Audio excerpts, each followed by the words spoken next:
দর্শক, অবশেষে বহুল আকাঙ্ক্ষিত জুলাই ঘোষণাপত্র আমরা ঘোষণা শুনলাম।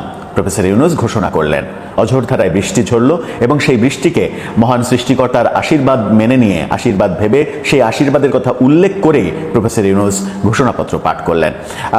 এই আয়োজনের সবথেকে গুরুত্বপূর্ণ দিক যেটা, সেটা দেখা গেছে এই আয়োজনটা শুরু হয়েছে, অনেক বিতর্ক ছিল এই সরকার এবং এই সরকার সংশ্লিষ্ট বৈষম্য বিরোধী আন্দোলন, ৭১-এর সঙ্গে ২৪-এর তুলনা করা, এরকম অনেক বিতর্ক ছিল। তার মাঝেও এই আয়োজনটা জাতীয় সঙ্গীত দিয়ে শুরু হয়েছে। প্রফেসর ইউনূস জাতীয় সঙ্গীত দিয়ে শুরু করেছেন এবং জাতীয় সঙ্গীতের সময় সবাই যারা উপস্থিত ছিলেন তারা সবাই দাঁড়িয়ে শ্রদ্ধা জানিয়েছেন।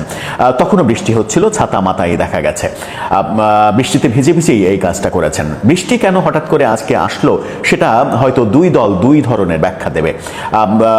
এনসিপি এবং সরকার পক্ষ বলবে এটা মহান সৃষ্টিকর্তার আশীর্বাদ, আর যারা আওয়ামী লীগের লোকজন তারা বলবে আল্লাহর অভিশাপ নেমেছে।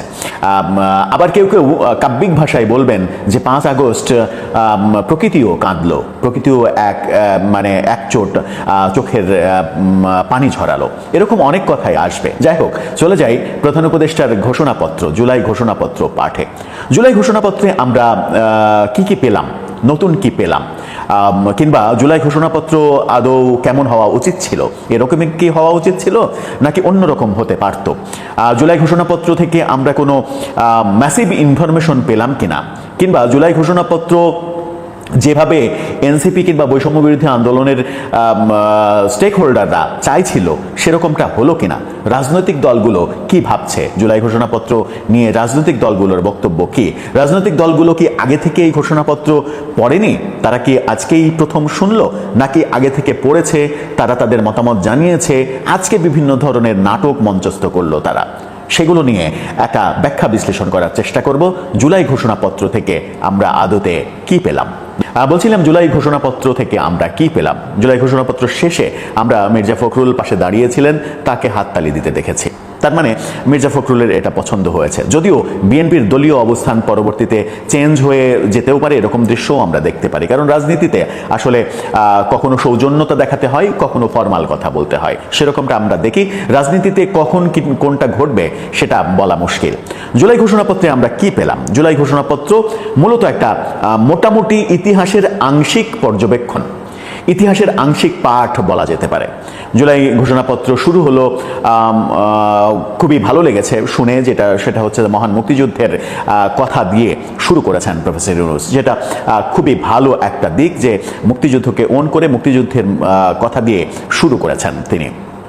তারপর থেকে যেটা হয়েছে সেটা হচ্ছে যে জুলাই ঘোষণাপত্রে পুরোটাই বঙ্গবন্ধু থেকে শুরু করে আওয়ামী লীগ পর্যন্ত, শেখ হাসিনার আওয়ামী লীগের বিরুদ্ধেই তো মূলত এই সরকার, কিংবা আমরা যারা আওয়ামী লীগের বিরুদ্ধে কথা বলার চেষ্টা করি কিংবা আওয়ামী লীগকে ফ্যাসিস্ট হিসেবে তাড়িয়ে দিয়েছি, তাদের মূল অভিযোগটা তো শেখ হাসিনার বিরুদ্ধেই হওয়ার কথা। শেখ হাসিনার বিগত ১৫-১৫ বছরের শাসন, বিশেষ করে শেষের ১০ বছরের শাসন নিয়েই আপত্তির জায়গাটা। কিন্তু ঢালাওভাবে যখন আপনি আওয়ামী লীগকে দোষারোপ করবেন, আওয়ামী লীগের উপরে সমস্ত দায় চাপাবেন এবং ঐতিহাসিকভাবে ৭১-এর মুক্তিযুদ্ধের পর আওয়ামী লীগের নানা রকমের অপকর্ম, বাকশাল, একদলীয় শাসন ব্যবস্থা, সংবিধান প্রত্যাশা অনুযায়ী সংবিধান না দিতে পারা, এবং পরবর্তীতে সংবিধানের পরবর্তীতে এভাবে বলা হয়েছে যে আওয়ামী লীগ বিভিন্নভাবে সংবিধান কাটাছেঁড়া করে সংবিধানের কার্যকারিতা নষ্ট করেছে, যেন মনে হয় যে আর কোনো দল সংবিধান কাটাছেঁড়া করেনি। আমাদের অভিযোগ কি? আমাদের মূল অভিযোগ, সামগ্রিক অভিযোগ কি? ৭২-এর সংবিধানকে যখন যে ক্ষমতায় এসেছে তখন সে তার মতো করে কাটাছেঁড়া করেছে, এবং তার মতো করে কাটাছেঁড়া করেছে বলে আওয়ামী লীগ সবচেয়ে বেশি করেছে, কিন্তু তার মানে এই না যে অন্য দলগুলো করেনি, অন্য দলও করেছে। ধর্মনিরপেক্ষ একটা সংবিধানকে ধর্মাশ্রয়ী সংবিধানে পরিণত করেছে কেউ কেউ, সেই দৃশ্যও তো আমরা দেখেছি। কিন্তু এই কাটাছেঁড়া করা সংবিধানের দায় শুধু ঐতিহাসিকভাবে যদি আপনি শেখ হাসিনাকে দেন, তাহলে এটা ইতিহাসের ভুল ব্যাখ্যা হবে। ইতিহাস বলছে যে এই কাটাছেঁড়ার কাজটা যখন যে ক্ষমতায় এসেছে তার মতো করে করেছে, আমরা সেই ঘটনাটা দেখেছি। ইতিহাসের অনেক কিছু বলা হয়েছে এই সংবিধানে, এই জুলাই ঘোষণাপত্রে ইতিহাসের অনেক কিছু বলা হলো, কিন্তু ৭৫-এর ৭ নভেম্বর বিপ্লবের কথা বলা হলো, সিপাহী জনতার বিপ্লবের কথা বলা হলো। ৭৫-এর ১৫ আগস্ট কিন্তু এই ঘোষণাপত্রে আসেনি। তার মানে হচ্ছে যে ইতিহাসে ৭৫-এর ১৫ই আগস্ট বলে কোনো কিছু ঘটেনি। তারপরে একটু স্কিপ করা হলো, তারপরে ৮০-র দশকে স্বৈর শাসনকে মানে সামরিক স্বৈর শাসনকে তাড়িয়ে ৯০-এর গণ অভ্যুত্থান, সেটা বলা হলো। মানে অর্থাৎ ৭৫-এর ৭ নভেম্বর বিপ্লব এবং সংহতির কথা বলে, বিপ্লবের কথা বলে বিএনপিকে এক ধরনের খুশি করা হলো। এবং তারপরে আবার ৮০-র দশকে এসে সামরিক স্বৈরতন্ত্রের বিরুদ্ধে যে কথা আন্দোলন, দীর্ঘ আন্দোলন করা বলা হলো। ৯০-এর স্পেসিফিক বলা হয়নি, দীর্ঘ আন্দোলন। তারপরে ৯০-এর স্বৈরাচার পতনের মাধ্যমে ৯১ নির্বাচনের মাধ্যমে গণতন্ত্রে ফেরা, অর্থাৎ ৯১ বিএনপি ক্ষমতায় এসেছিল, তার মাধ্যমে যে গণতন্ত্রে ফেরা সেই কথা এসেছে। তারপরে এসেছে আবার শেখ হাসিনার আমল, ৩টা নির্বাচন পরপর, অগ্রহণযোগ্য নির্বাচন, গুম খুন, এরকম নানা, মানে শেখ হাসিনার বিরুদ্ধে যত অভিযোগ সেই অভিযোগের ব্যাপারগুলো এসেছে। এই ব্যাপারগুলো এসেছে যেহেতু এটা ঘটেছে, সেহেতু একটা আন্দোলন তৈরি হয়েছে, যে আন্দোলনটা মানে চাকরিতে কোটা, গুম খুন, দুঃশাসন, এটার বিরুদ্ধে যে আন্দোলন, সেই আন্দোলনের মাধ্যমে ২৪-এর ৫ আগস্ট সরকারের পতন, এভাবেই মূলত জুলাই ঘোষণাপত্রটা পাঠ করা হয়েছে। এবং মজার ব্যাপার হচ্ছে যে যেভাবে বিএনপি চাইছিল যে জুলাই ঘোষণাপত্র সংবিধানে আনা যাবে না, এটা যেহেতু আইন নয়, সংবিধানে সরাসরি এটা অন্তর্ভুক্ত করা যাবে না, কিন্তু সংবিধানের তফসিলে যদি রাখা হয়, তফসিলের অন্তর্ভুক্ত করে রাখা হয়, অর্থাৎ এটা একটা মানে একটা ইনস্ট্রাকশন হিসেবে থাকলো, এটা একটা তফসিলের বিশেষ অধ্যায় হিসেবে থাকলো, সেভাবে যদি রাখা হয় তাহলে বিএনপির আপত্তি থাকবে না।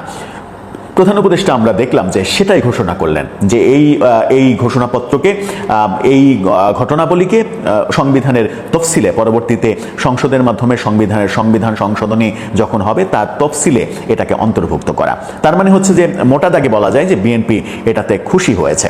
কিন্তু জামাত কি খুশি হয়েছে, এনসিপি কি খুশি হয়েছে, সেটা একটা বড় প্রশ্ন। জামাতের একজন নেতা, টপ নেতা, তিনি তাৎক্ষণিক প্রতিক্রিয়ায় বলেছেন গণমাধ্যমকে যে এই ঘোষণাপত্রে তিনি হতাশ, এখানে প্রত্যাশা অনুযায়ী কিছুই আসেনি, অনেক কিছু চেয়েছিলেন। এবং মজার ব্যাপার যেটা একটা বলেছেন সেটা হচ্ছে যে যারা শহীদ হয়েছে তাদের বিভিন্ন উপাধি দেওয়ার কথা ছিল, কিন্তু সেটা দেয়া হয়নি। এবং তিনি এটাও উল্লেখ করেছেন মুক্তিযুদ্ধে বিভিন্ন উপাধি যে দেয়া হয়েছে, মুক্তিযুদ্ধের শহীদদের বিভিন্ন উপাধি দেওয়া হয়েছে, তেমনি এই শহীদদের বিভিন্ন উপাধিতে ভূষিত করার কথা ছিল, যেটা হয়নি। তার মানে কি এই সরকার মুক্তিযুদ্ধের সঙ্গে ২৪-এর আন্দোলনটাকে গুলিয়ে ফেলবে, এটাই তারা চায়। মানে মুক্তিযুদ্ধে যেভাবে বীর শ্রেষ্ঠ, বীর বিক্রম, বীর প্রতীক, বীর উত্তম এরকম খেতাব দেওয়া হয়েছিল, সেরকম খেতাব এখন দিতে হবে এটাকে। তার মানে যে মুক্তিযুদ্ধ যেন একটা অবহেলিত ব্যাপার হয়ে যায়, মুক্তিযুদ্ধ যেন গুরুত্বহীন ব্যাপার হয়ে যায়, সেই কারণেই এখানে বীর শ্রেষ্ঠ, বীর বিক্রম, বীর উত্তম কিংবা নতুন কোনো শব্দের মাধ্যমে এই উপাধি দিতে হবে। এই প্রসঙ্গ জামাত চাইছে বলে মনে হয়েছে, এবং তারা তাদের চাহিদা হয়তো সরকারের কাছে ব্যক্ত করেছে, কিন্তু সেই চাহিদা পূর্ণ হয়নি, তেমন অনুভূতি তিনি ব্যক্ত করেছেন। এনসিপির অবস্থান কি সেটা এই ভিডিও যখন করছি তখন পর্যন্ত আমরা নিশ্চিত নয়, অন্যান্য দলের অবস্থান কি নিশ্চিত নয়। কিন্তু ব্যাপার যেটা সেটা হচ্ছে যে এই যে ইতিহাসের আংশিক বর্ণনা, জুলাই ঘোষণাপত্রে ইতিহাসের যে আংশিক বর্ণনা, এবং মানে মোটামুটি একটু জাম করে ইতিহাসের বর্ণনা, এই ইতিহাসের বর্ণনা এবং এই বর্ণনাকে জুলাই ঘোষণাপত্র বলা, এটার মাধ্যমে জাতি নতুন কিছু পেল কি? এর থেকে নতুন কিছু আমরা, নতুন কোনো ধারণা পেলাম, কিংবা নতুন কোনো দিক উন্মোচিত হলো, নতুন কোনো দিকে আমরা যেতে পারলাম, নাকি শুধুমাত্র একটা দাবির প্রেক্ষাপটে একটা কাগজ দরকার, কয়েক লাইন, কয়েক পৃষ্ঠা লেখা দরকার, সেই লেখার কাজটাই সরকার করেছে, যেন আনুষ্ঠানিকভাবে এটা বলা হয় যে জুলাইয়ের যে আন্দোলন হয়েছে, যে অভ্যুত্থান হয়েছে, সেই অভ্যুত্থানটা সরকার স্বীকার করে নিচ্ছে, সরকার ওন করছে। যদিও এই ঘোষণাপত্রে আমার মনোযোগ বিচ্ছিন্ন যদি না হয়ে যায়, তাহলে কোথাও দেখিনি যে দায় মুক্তির ব্যাপার এখানে বলা হয়েছে। আমার মনে হয় যে কোথাও দায় মুক্তির ব্যাপার বলা হয়নি। অর্থাৎ এই আন্দোলনে যদি কেউ অপকর্ম করে থাকে, যদি কেউ সন্ত্রাসী কার্যক্রম করে থাকে, যেমন পুলিশ হত্যার বিষয়ে অনেক আলোচনা সমালোচনা রয়েছে, অনেক বিতর্ক রয়েছে। সেই ব্যাপারে আলোচনা হচ্ছিল যে পুলিশ হত্যা, বিভিন্ন ভবনে আগুন দেয়া, বিভিন্ন স্থাপনায় আগুন দেয়া, সেই ব্যাপারগুলোতে থানায় আগুন দেয়া, জেলখানা লুটপাট করা, যত কার্যক্রম হয়েছে সেইগুলো বিরুদ্ধে যেন কোনো বিচার প্রক্রিয়া না হয়, সেই কারণে এক ধরনের দায়মুক্তি দেওয়ার প্রসঙ্গ কিন্তু অনেক দিন থেকেই আলোচনায় ছিল, কিন্তু সেরকম দায়মুক্তির ব্যাপারে এই ঘোষণাপত্রে আমরা পাইনি। তাহলে কি সরকার মানে এনসিপি কিংবা বৈষম্য বিরোধী আন্দোলনের যে চাওয়া, সেই চাওয়া থেকে একটু দূরে সরে গেল, যে কারণেই জামাতের নেতা এটাকে ডিজোন করছেন, এটাকে বলছেন যে এটাতে হতাশ, সেরকম কথাই বলছেন? মনে হয় এটা নিয়ে সামনে আরও কিছু ঘটতে পারে, যেটা আমরা আগে মনে করেছি যে এটাতে বেশ কিছু দল, বিএনপি সহ বেশ কিছু দল অখুশি হতে পারে।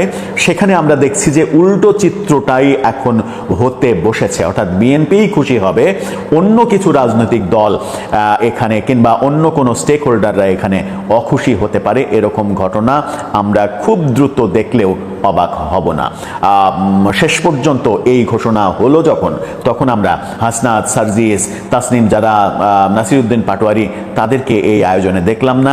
যারা কিনা হাসনাত, সার্জিস, যারা কিনা জুলাই অভ্যুত্থানের অগ্রভাগে ছিলেন, যারা অনেক মানে গলা ফাটানো চিৎকার দিয়েছেন, তাদের সম্মুখভাগের নেতৃত্বের অন্যতম দুইজন অংশীদার, সেই অংশীদাররা এই ঐতিহাসিক সময়ে উপস্থিত থাকলেন না। তারা জরুরি রাষ্ট্রীয় কাজে কক্সবাজার সফর করলেন এবং যুক্তরাষ্ট্রের সাবেক রাষ্ট্রদূত পিটার হাসের সঙ্গে গোপন বৈঠকে মিলিত হলেন।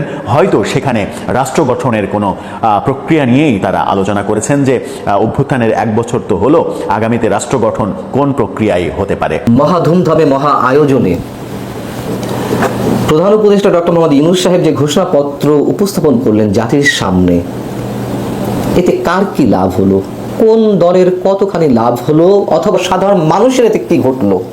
একেবারে স্রেফ অশ্বডিম্ব সম্পন্ন একটি ঘোষণাপত্র, অর্থাৎ এটি দেয়া না দেওয়া সমান ছিল, আমি সেটাই বলছি। এমনি এই ঘোষণাপত্রে যা বলা হয়েছে সারা দিন সারা রাত ধরে তো সে কথাগুলোই বলা হচ্ছে, আমি আসছি সে প্রসঙ্গে। এবং একই সঙ্গে হাসির খোরাকও যোগানো হয়েছে এই অনুষ্ঠানের মধ্য দিয়ে, এবং একই সঙ্গে প্রমাণ হয়েছে ডক্টর মোহাম্মদ ইউনূস যে গণতন্ত্রে বিশ্বাসী নন, তা আরো একবার স্পষ্টভাবে যাদের সামনে প্রমাণিত হয়েছে। এবং বিএনপি সহ অন্যান্য রাজনৈতিক দলও যে এখনো পর্যন্ত পরিপূর্ণ গণতান্ত্রিকতার পথের সংকীর্ণ মনার পরিচয় দিচ্ছে, সেটিও ফুটে উঠেছে। কেমন? যেহেতু এই ঘোষণাপত্রর খসড়া দেওয়া হয়েছিল শুধুমাত্র 3টি রাজনৈতিক দলের কাছে, রেজিস্ট্রেশনবিহীন, নিবন্ধনবিহীন রাজনৈতিক দল এনসিপি, জামাতে ইসলামী এবং বিএনপির কাছে। অন্য আর কোনো রাজনৈতিক দলের প্রতিনিধির হাতে এই ঘোষণাপত্রের খসড়া দেওয়া হয়নি, এবং যার কারণে আমরা দেখলাম, আমার যদি ভুল না হয়ে থাকে, বাংলাদেশের কমিউনিস্ট পার্টি কোনো প্রতিনিধি যাননি।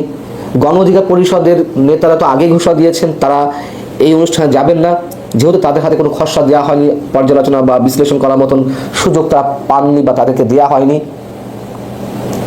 এবং আরো বেশ কয়েকটি রাজনৈতিক দল সেখানে গেছে, তাদের যে ভূমিকা আমরা এখানে দেখলাম, স্রেফ লজ্জা পেয়েছি। সেই বিষয়টিতেও পরে আসছি। এখন হাসির খোরাকের কথা বলছিলাম কেন? সরকারের পক্ষ থেকে তো একটি প্রাণান্তকর চেষ্টা ছিল, একটা জনাকীর্ণ আয়োজনের রূপ দেবে এই অনুষ্ঠানটি, হাজারে হাজারে মানুষ ভরে যাবে। কজন মানুষ হয়েছে আমরা দেখেছি।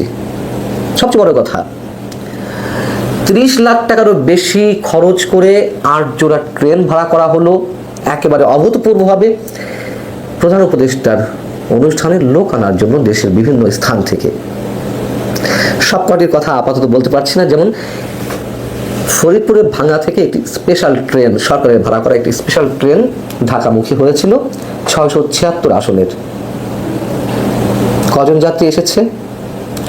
17 জন যাত্রী নিয়ে এই ট্রেনটি ফরিদপুরের ভাঙ্গা থেকে ঢাকার উদ্দেশ্যে ছেড়ে আসে। আমাদের আর কিছু বলার নেই।